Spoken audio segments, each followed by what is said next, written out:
old. I am a mom of 2 girls. I call this segment From Grief to Glory, and I'll share a little bit of why. 2017, I went through a divorce. And so as I was going through, after this divorce, going through the marriage and the divorce was a huge process. It was just, so much going on. I suffered a lot. And I wanted to do something different. I wanted to do something different because I previous had jumped from one relationship to another. Why? Because I never wanted to deal with emotions. I never wanted to deal with a broken heart. I never wanted to say, I'm hurting. So I went from one man to the next. It was like I call it revolving door relationships. That's exactly what it was. But the truth of the matter is I was never healed to give, my full to any of those men. And some of these were good men. I'm not going to say they weren't. They were decent, good men, but I wasn't in the right space to even be in a relationship. And so as I was going through this process of divorce, and after the divorce, I realized that I was in fact grieving. And so I wasn't just grieving this divorce, I was also grieving my first husband. And so my first husband passed away in 2005.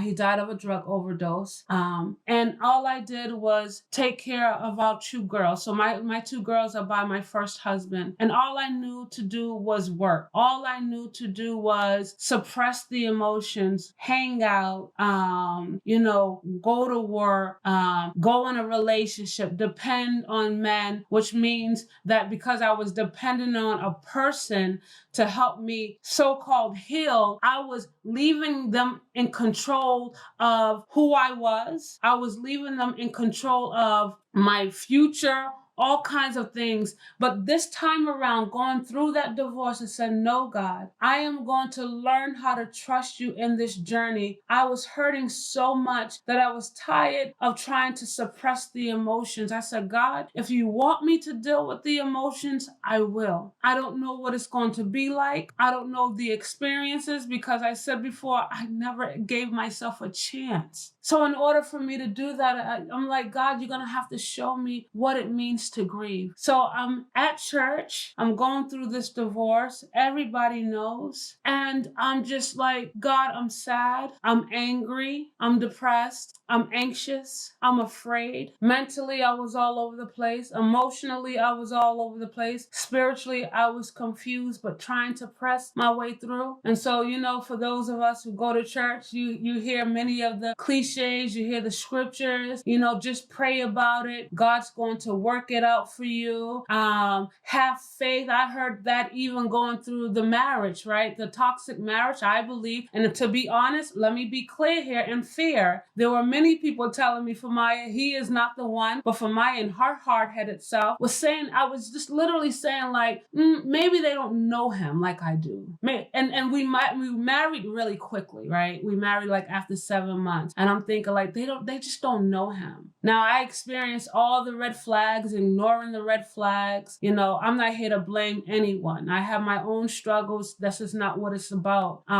But I had to work through all of that. So I had a lot of things going on in my head. I was suffering. I was restless, not trusting anybody, any people who I love and I know who love me. I had a hard time trusting. I had a hard time trusting people with my vulnerability and my pain and my truth.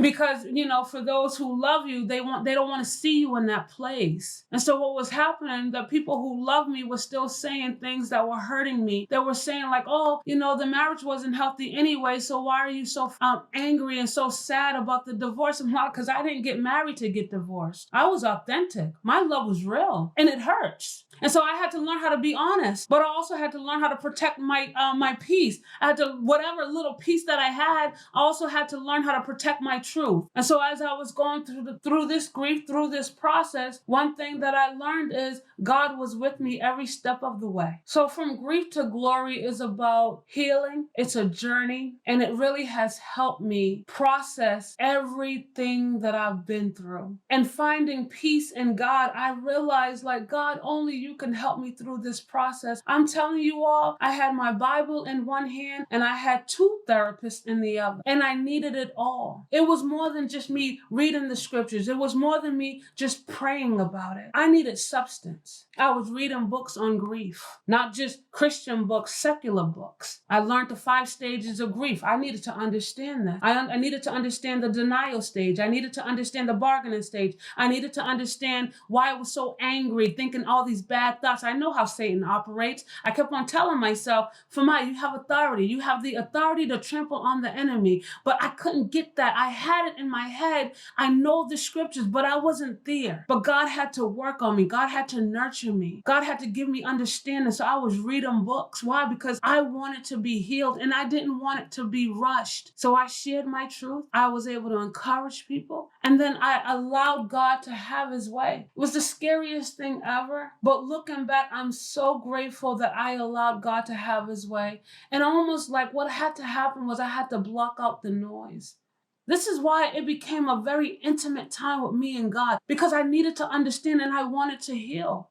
So when we talk about grief, we talk about this pain. And I realized, like, I don't want to pretend no more. If you ask me how I'm doing and I'm not having a good day, I'm able to say I'm just not having a good day, pray for me. But if I'm having a great day, I can share that. But I accepted that if I'm feeling emotional, I acknowledge that. I stopped pretending. I stopped pretending that I wasn't sad. I stopped pretending that, I wasn't going through. I wasn't going through. I stopped pretending. I wanted to be free. And that's what Grief to Glory is about. It's about us being free. When I talk about having peace, it's not about like everything is where I want it to be. No, I'm still on the journey, you all. But I found peace in God. I found peace even in the toughest situations. That was hell to me. But today I can tell you that I'm in a place where I can move even in the valley. Even in the valley, I can see the light. I'm not waiting till the end of the tunnel. I'm not waiting till I get out of the struggle, out of the storm, out of the eye of the storm.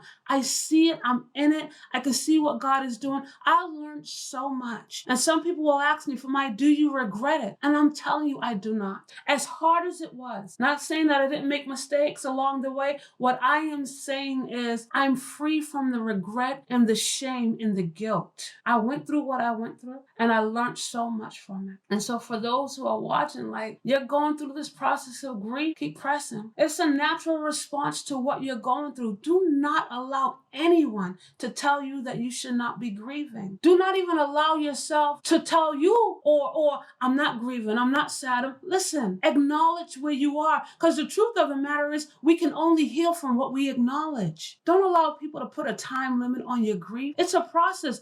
Time doesn't heal the grief. It's what we do in the process. And so this is something that I had to learn. I had to learn what was best for Famaya, not what others thought, not what others, well, this is my experience. I'm only sharing you my testimony, but your experience is your experience. And whatever journey you are on, whatever you're going through, whatever life experiences you have done, listen, work on you. Take the time. That is self-care. Self-care is taking the time to focus on you, getting in the right place mentally, emotionally, spiritually, and everything else will fall in place. So again, I just thank you for this opportunity. God bless you. Thank you so much for watching. Please make sure to like, to comment, and subscribe, and turn on the post notifications so you can be notified when the next video is posted. Thank you so much. Bye.